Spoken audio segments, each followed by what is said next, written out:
Hello, everyone. My name is always Asmal. Welcome to another episode of Tooways to Skin a Cat, a show where we talk career experiences, entrepreneurship, and investments. The main aim is to show that there's more than one way to be successful other than just climbing the corporate ladder. We are live on LinkedIn and YouTube, and the show will be available on podcast by tomorrow. So don't forget to like, subscribe, and click on that notification bell to get automatically notified when the next episode comes out. If you are joining us live, drop a one in the comments so that we know we're not talking to ourselves. And if you're watching the recording, drop a two in the comments. My guest for this week is Naadiya Moosajee, an engineer, serial entrepreneur, founder of many businesses, including WomHub, which is an accelerator that focuses on accelerating female-led entrepreneurship in STEM, which is science, technology, engineering, and mathematics. Naadiya, thanks so much for joining me today. Oh, thanks so much for inviting me and looking forward to the conversations. Let's jump straight into the meat of it. Tell us your story. Where do you come from? And even outside of work, who is Naadiya Moosajee? Give us that backstory. Sure. So I'm an engineer, a civil engineer by background. I always say I'm an entrepreneur by passion. I'm wear many, people say you wear many hats, I wear many scarves.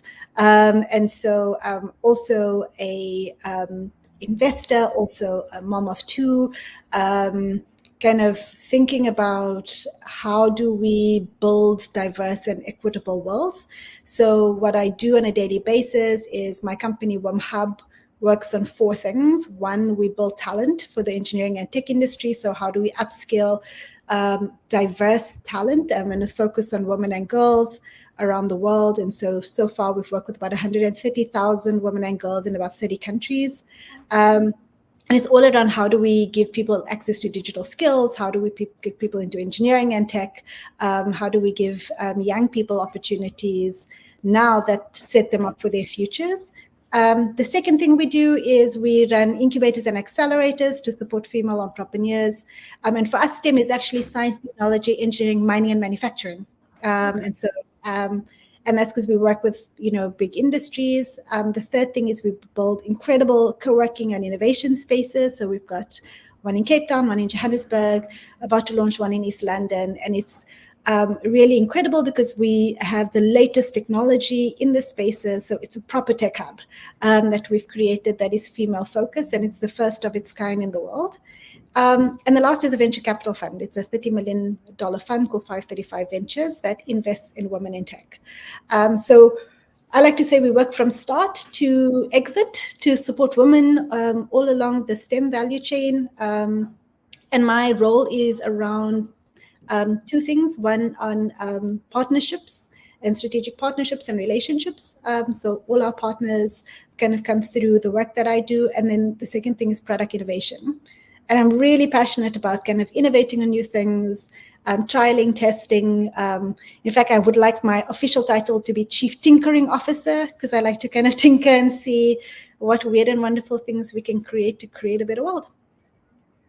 I mean, that gives us a good understanding. But maybe on the weekends, okay, you mentioned you're a mom of two, but other than that? On the weekends, I actually just love to be in my house on my couch. My husband and I co-own a group of Turkish restaurants, so I love food as well. So I try and eat as much food as humanly possible, and just actually spending time with kind of my family. And that because ultimately, relationships are really important to me, whether they are in the corporate world, whether they're in my inner circle, whether, family and friends and kids. And actually, people who have kids will know this, that their weekends are actually just spent at kids' birthday parties. That's where they go. You say that I'm organizing one this weekend, so I didn't understand. I understand. Big kids parties are just, that's the whole business model right there. Yeah, that's very true. That's very true. But maybe just jumping into, like you mentioned, you're a civil engineer. So, moving from a civil engineer to running an accelerator, that's probably not the normal career trajectory. Normally, I know what do people do? They normally work for another civil engineer, maybe open their own practice. How did you end up here? Sure, and I always think about, how do entrepreneurs kind of form? Are we born? Are we created? And I always said that WomHub we built out of pain. Um, so as a civil engineer going to industry many years ago, and I guess I'm aging myself. But I started out with kind of being, one of 10% of my class were women. Going into industry where you were very much a minority. And so some of the challenges faced by women going into the workforce, especially in an industry like engineering, and had kind of really terrible experiences and wanted to leave engineering and go and work in kind of management consultancy. It sounded like a better place for women, but realized that if everybody left, nothing would change in the sector. And so I actually set out almost 2 decades now to be able to kind of change the engineering industry to make it more equitable to women. And so I actually did have an engineering career alongside a nonprofit called WomEng that we founded. So I worked as an engineer on some of the most incredible projects, including, and I'm a specialist transportation engineer, so I've got a master's in transport engineering, and I worked in rolling out some of the public transport systems that you see today in George, Gautrain, in Cape Town, and then during the FIFA World Cup that we were hosting, I was responsible for VIP transport operations for Cape Town Stadium. So very, very different career path to what people think engineers do.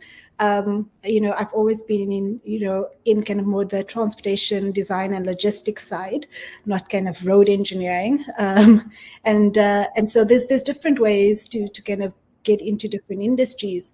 And after kind of the World Cup, I got headhunted into a development consulting role, and we focused on public transport rollouts and climate change. And at the time, my nonprofit organization was growing, and we were scaling operations in South Africa to Kenya. I then had to take this moment to go, things are really busy with WomEng, which was the precursor to WomHub, my company. And I also started a hijabi fashion company at the same time, plus doing my day job, and something had to give. And so I decided to give up the day job and focus on supporting women and girls through STEM interventions, through WomEng and my hijabi fashion company. But then realized that my hijabi fashion company had to give as well. It wasn't as successful as I would have liked. I think I was too early, just before that full hijabi fashion craze, and also learned the key lesson as an entrepreneur that likes on Instagram and Facebook doesn't equate to revenue. And so, now that I think about it, I would have done it completely differently. But was doing WomEng and in the nonprofit space. But the nonprofit world goes through like ebbs and flows in terms of funding. And we then had to pivot out of nonprofit into a for-profit space because we wanted to create financial sustainability within our organization. And this was the way in which we could do it. So, 6 years ago, started WomHub, my business partner and I, and I've kind of built it and scaled it. And so if I think about like my career path, going from pure engineering into logistics, into events, into fashion, into supporting other entrepreneurs, when we started our company, firstly, there was very little capital available. Nobody would fund or invest in you. And there were a lot of skills that we didn't have that we kind of learned the really hard way. And on the incubator side and supporting women has always been around, I face the pain. I don't want somebody else to have to face it. And I paid the school fees the hard way. It was very expensive. So, let me make it easier for the next woman who would like to start a business, who would like to thrive in specifically the STEM industry, which is really harsh industries, to be able to thrive. And that's how you see me ending up where I am today. Sounds like, I mean, you paid your school fees and you say you might have done things differently, but I think that's all part of the learning, I guess. Yes. I noticed that you're also part of the World Economic Forum, or you've been part of it for 9 years. Talk to us about your experience there and how it shaped your thinking. Firstly, Sure. how do you just get part? How do you just become part of the world economic? It's not like, yeah, explain that. Uh, so the World Economic Forum has different layers, and they have a layer called the Global Shapers, which were people under 33. It's a very random age designation, but whatever. And if you're under 33, but really focused on being a change maker in your society, in your community, in your city. And the Global Shapers are kind of these young people in hubs all around the world. And I joined the Global Shapers in the Cape Town hub, and then kind of led the Cape Town hub. As what they call a curator.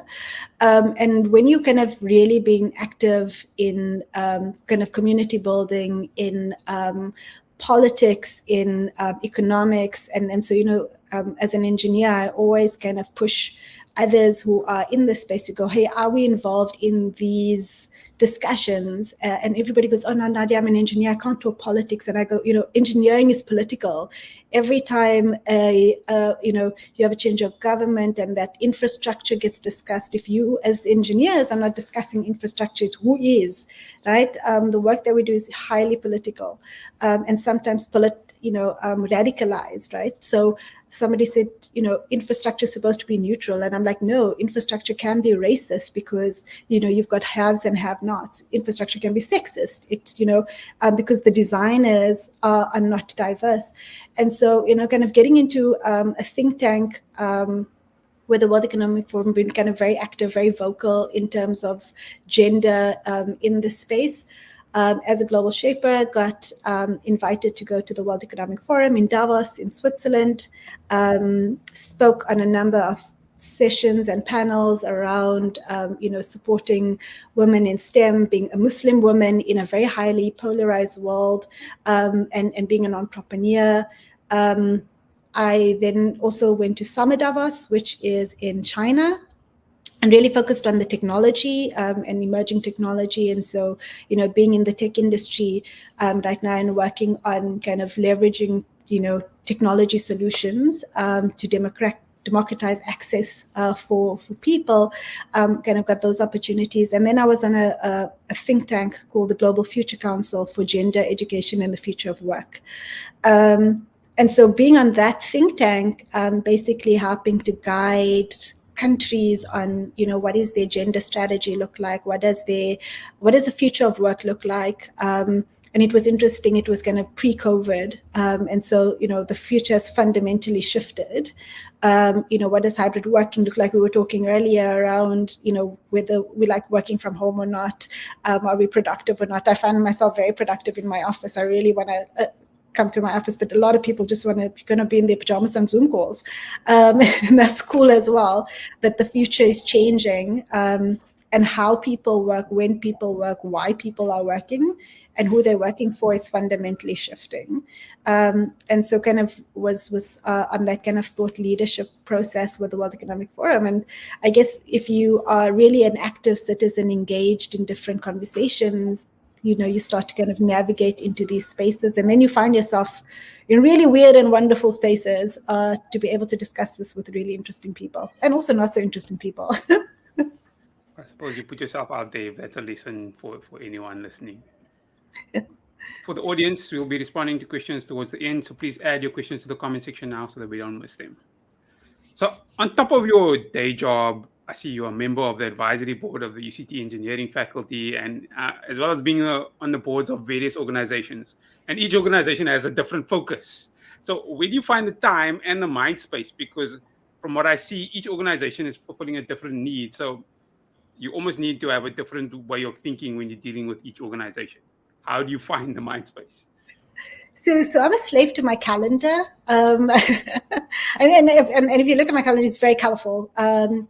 I guess to kind of represent who I am, a very colorful person. But every color represents a work piece. Even my kids have a color in my calendar, right? Because I think that's really important. And I was joking the other day with my team members, and I said, if you look at people who are successful, they become laser focused on achieving their goals, and they are able to shut out the noise. And think about whose agenda are you responding to, right? So if you get an email right now that they're like, oh, you need to respond to this. Actually, it's their agenda, not yours. Maybe you had a whole different plan for your day. And that kind of sometimes throws you out, and then you actually never get back to what you wanted to start. Whereas I have basically decided that I'm going to have this hyper-focused. Everything in my diary is color-coded. I've got spaces for everything, and I have to make time for everything, right? And so kind of being able to bring myself into that headspace to say, okay, for the next 3 hours, I'm in that board meeting. This is what the prep looks like. And then when you start to cut out the kind of the noise and the fluffiness and understand that you've got your own agenda that you're working towards, you become way more effective and efficient in being able to kind of navigate different worlds. And I think for me, that's kind of been the real secret. I hear you. I think those are good tips.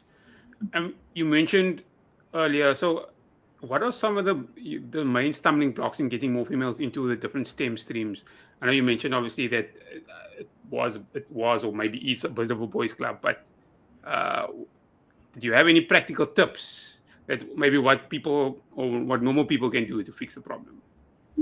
So firstly, I think a lot of people don't understand what engineering is or what engineers actually do, right? And it sounds like this really big, difficult thing, and you've got to be good at maths and science. And the minute people hear maths and science, they just kind of have this blocker.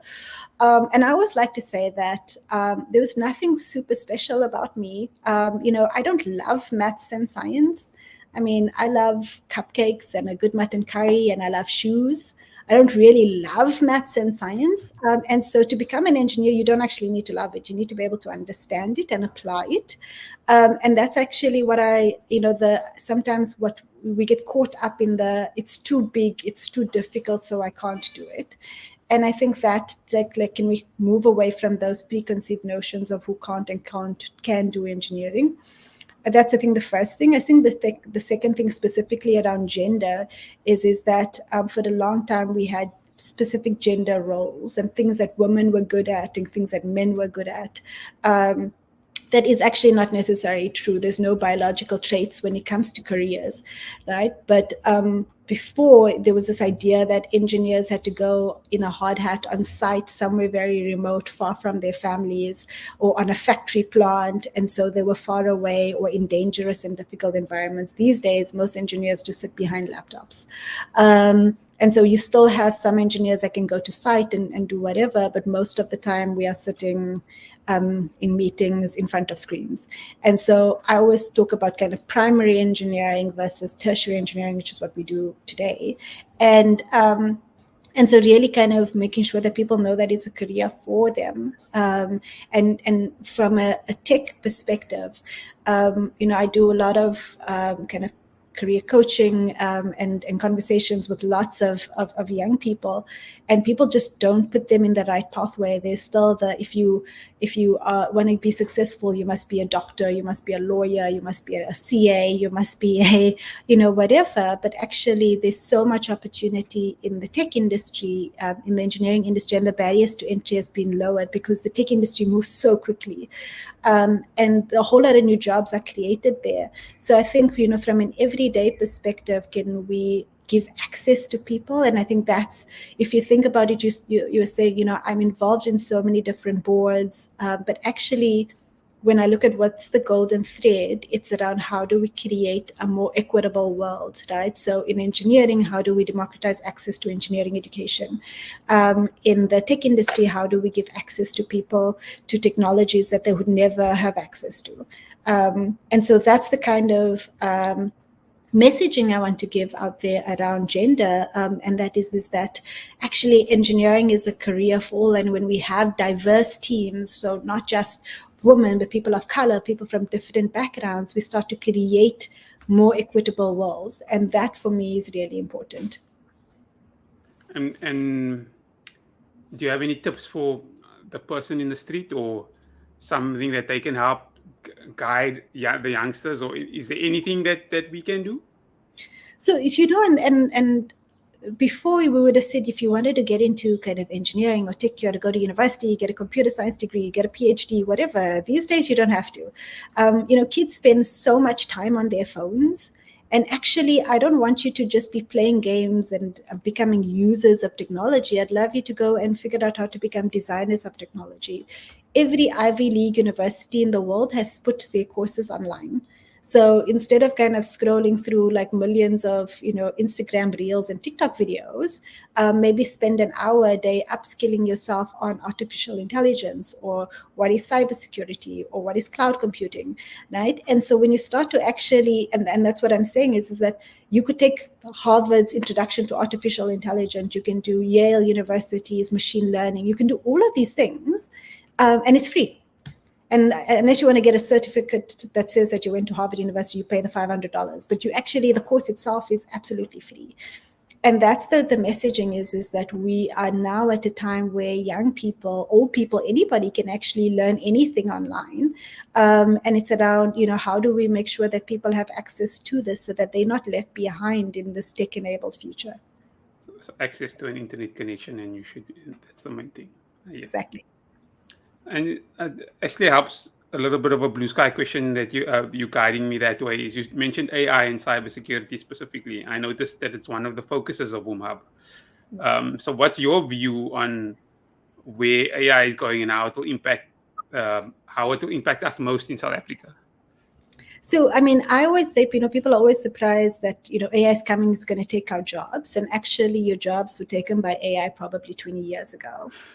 So it's now because everybody found out about ChatGPT that, that AI is big. But we've had artificial intelligence for a very long time. And actually, if you go into the big factories in the world, you'll actually see that very little is actually run by human beings. You don't have this guy filling your soap in your soap box, right? It's actually all machines. It's all artificial intelligence. And so for me, it's around how do you embrace it and leverage it, right? So, and that's what, we teach is one, how do you think about using ChatGPT or other apps like that leverage artificial intelligence to make your day easier so that you can have the time to actually do things that matter to you, right? That you can spend more time with your kids, that before I had to write, articles, or, I had to write a proposal. Now I can go ChatGPT or write all of these things for me and I will review it, and it writes it in 10 seconds, right? So what was taking me 3 hours to do is now taking me 30 minutes, right? And so the 2.5 hours I can actually spend, doing things that I absolutely love to do. So that's the efficiency that, around artificial intelligence. But I guess my caution around it is the cybersecurity part. And we've put our lives online. We've put our kids online without actually thinking around what is the safety and what are the safeguards online. And unfortunately, we live in a world where not everybody comes into an online space with all well intentions. And so for me, the cybersecurity piece is how is it that we are able to educate people around online safety and good cyber hygiene. What happens online is people can spew hatred to you, things that nobody would like shout at you in the street, but they're able to say this to you in a cyber way. And I've been an experienced cyberbully and cyber hatred for some of the things that I've said, and been tried to be silenced as an activist around gender, and so for me, it's really around how do we make sure that sometimes what's happening online doesn't lead to offline incidents, right? And more you're starting to see that. So how do we make sure that people are not so I personally don't put pictures of my kids. I don't put pictures of, I'll tell you where I ate after. I'm a latergram person, right? So you're like, oh, Naadiya is at the restaurant. I'm like, no, I'm not actually at the restaurant. I ate at the restaurant 5 hours ago. I'm not there any longer, right? So I never do live check-ins. And so it's around how do we create the safety for ourselves, and especially as women. And then also my kids haven't given me the permission to create this digital footprint for them. And so, how am I very conscious? So yes, I have kids who only ever see the back of their heads if I'm posting anything about my family. And so it's about being really conscious around the relationships that we have with technology and what we are putting out there. And so what I love about working both in AI and cybersecurity is kind of bringing both to say, leverage the best out of technology, but understand that there's the worst out there, and how do you protect yourself from it? And sometimes you don't even realize what you're putting out there. I've got this running app that puts out the map of where you've trained. And if you Yes. look at other people, if you look at other people, you can see, okay, they keep running here every day. So there must be something that it's very easy to follow. Yeah, it's dangerous. It can be dangerous. It's really it's scary, right? Because then you start to get like Black Mirror stuff, right? Where you're like, my goodness, if somebody's about to kidnap me, they know exactly where I gym, they know exactly where I run, they know exactly where I eat, right? And so it's where my kids go to school, where I shop, where I, what I eat for breakfast, lunch, and dinner. So we're giving this information very freely out to social media platforms that have a whole lot of information about us, which becomes very scary indeed. I don't see any questions coming through from the audience, so I think you've answered all the questions in your discussion. Are there any last few words from you or anything we didn't discuss that you'd like the audience to know? So my parting shots, and I think the last pieces really is never in the world that we lived in an age that has so much access. And I know it can be very overwhelming in terms of access and opportunity, right? But for me, I think, the work that we're doing is around how do we actually bridge digital divides? How do we bridge economic and social divides? And, the world needs all kinds of people, but I think, if we start to leverage technology in smart and cool ways, we will start to see those shifts in equality, right? And I think that's really the end goal. The work that we're doing at WomHub, we've got these really incredible innovation spaces that are in Cape Town and Johannesburg that we've partnered with Cisco, which is a big American technology company, to bring the latest Cisco technology into the hubs. In fact, I did this. I'm not a big kind of social media unboxing person, but I did this unboxing because some of these units were the first to land in Africa, and we were the first to get them in our hubs. And to be able to, and yes, the tech is really cool, and I love tech. So I got excited. I was like kid in a candy store, and all these boxes were arriving. But when I think about what this does, we've got kind of secure fintech labs, we've got VR labs for virtual reality. So if you're an entrepreneur that is building on something, instead of taking your client to a coffee shop or whatever, right, you can literally bring them into our spaces and showcase what your product looks like. And so the legitimacy of what you're doing, the credibility is there. And the reason why we started these hubs was because we don't have necessarily the garages to tinker in, and where if you look at Apple's founding story or Microsoft's founding story, we don't have that kind of infrastructure. And so how do we create that kind of infrastructure here to support women? And in our spaces, we actually have these things called the Junior Engineer Hub, which are co-play spaces. So while you're tinkering, your kids are able to kind of get edutained on STEM, which I'm really excited about. So it's how do we bring the power of technology, a gender lens to some of the support mechanisms, and bringing entrepreneurs into the spaces. So if you're in Cape Town, Johannesburg, and soon East London, you'll be able to kind of come into our spaces and co-work, innovate, and create.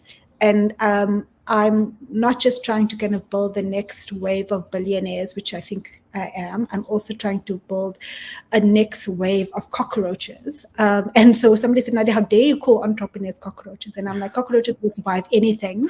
And in these trying economic times, I actually just need a bunch of cockroaches. And that's what we're training entrepreneurs to be. And we'll find the unicorns. They'll grow into unicorns later. But cockroaches is what we're supporting right now. We'll work on the branding on cockroaches. But I think that's a great way to end. The show has been live on YouTube and should be on podcast by tomorrow. If you're watching on YouTube or listening on the podcast and you feel that it's added value, please share this with somebody you think will also enjoy this. Nadia, thank you so much for your time. No, it's an absolute pleasure. Thanks for having me. Thanks everyone for joining us for another episode of Two Ways to Skin a Cat. Goodbye.